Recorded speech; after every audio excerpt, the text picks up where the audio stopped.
नमस्कार दोस्तों, माई big guide smart class में आपका फिर से स्वागत है। आज हम सीखेंगे एक्सेल के दो और पावरफुल टूल्स के बारे में, फ्रीज पेंस और स्प्लिट। मान लीजिए आपने कोई काफ़ी लंबी चौड़ी टेबल एक्सेल में बनाई हुई है जिसको कि काफ़ी स्क्रॉल करना पड़ता है। यहाँ ऊपर हमने कुछ हेडिंग्स डाले हुए हैं और यहाँ साइड में भी हमने हेडिंग्स डाले हुए हैं। लेकिन जब हम इस टेबल को स्क्रॉल करते हैं तो आप देखेंगे कि ये जो ऊपर वाले जो हमने कॉलमों पे जो नाम डाले हैं, जो हेडिंग्स डाले हैं, वो ऊपर चले जाते हैं। और जब टेबल काफ़ी ज़्यादा लंबी होती है तो वो हमें दिखाई नहीं देते हैं। अब मानिए हमें यहाँ पर डेटा एंटर करना है अगस्त का, लेकिन जब आप इसको स्क्रॉल करते हैं तो आपको यही नहीं पता है कि कौन सा कॉलम अगस्त का है, या ये साइड में हमने जो वर्ष डाले हुए हैं यानी साल जो डाले हुए हैं वो भी आपको नहीं पता लग रहे हैं कि ये जो इस साइड में जितनी भी रॉ हैं, ये रॉ है, ये जो रॉ है ये किस साल की है, या ये जो कॉलम है वो कौन से महीने का है। तो इसके लिए एक बड़ा ही पावरफुल टूल एक्सेल में दिया हुआ है जिसका नाम है फ्रीज पेंस। ये आपको व्यू टैब में दिखाई दे जाएगा।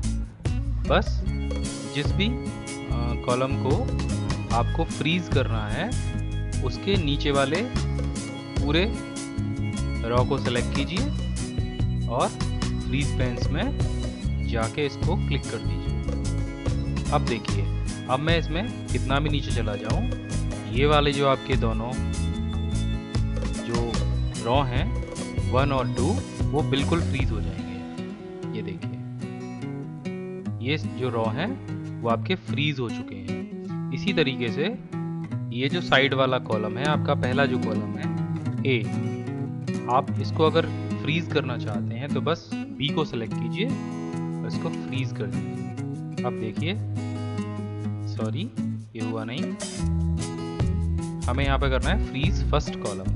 ये देखिए, यह फ्रीज हो जाएगा।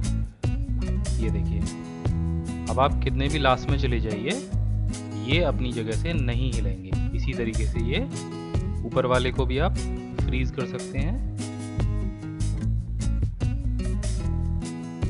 ये देखिए,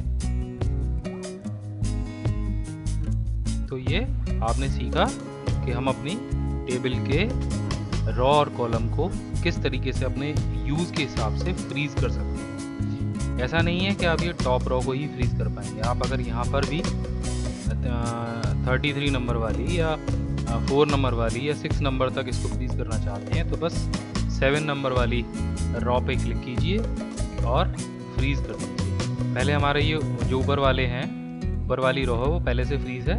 इसको अनफ्रीज करने के लिए यहाँ पर जाइए और इसको अनफ्रीज पेंस कर दीजिए, ये अनफ्रीज हो जाएंगे और फिर आप कहीं से भी इसको फ्रीज कर सकते हैं। ये देखिए, अगर आप ऐसा नहीं करना चाहते हैं, आप केवल टॉप रॉ को ही फ्रीज करना चाहते हैं, तो यहाँ पर उनके लिए दो ऑप्शन दे रखे हैं, फ्रीज टॉप रॉ और फ्रीज फर्स्ट कॉलम, यानी ये फर्स्ट कॉलम और ये टॉप रॉ। इसके अलावा दूसरा ऑप्शन है स्प्लिट। स्प्लिट क्या है?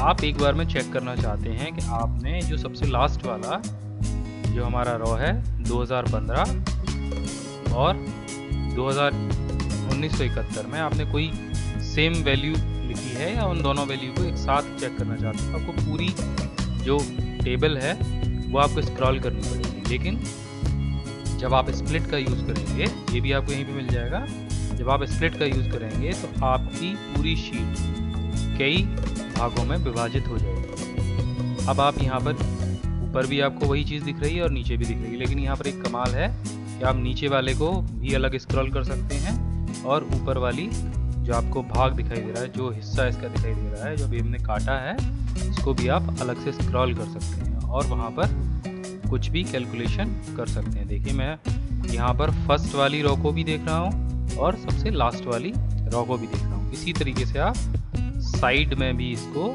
स्क्रॉल करा सकते हैं, अपनी सारी टेबल को बड़े आराम से चारों कोनों से एक साथ दे सकते हैं, जबकि ये टेबल काफ़ी लंबी चौड़ी है। अब जो हमने एरिया स्प्लिट किए हैं उनको आप अपने हिसाब से घटा या बढ़ा भी सकते हैं। ये बीच में जाके बस माउस से क्लिक कर लीजिए और जहाँ भी उसको ले जाना है पार्टीशन को, आप उसे ले जा सकते हैं। अगर आप चाहें तो 4 के बजाय केवल 2 पार्टीशन रख सकते हैं। बस जिस भी पार्टीशन को आपको हटाना है उसको पकड़ के साइड में खिसका दीजिए। अब आपके पास केवल 2 पार्टीशन हैं। आशा है आपको आज की क्लास पसंद आई होगी। अगर ये क्लास आपको पसंद आई है तो हमें कमेंट कीजिए, सब्सक्राइब कीजिए और अपने दोस्तों के साथ शेयर कीजिए।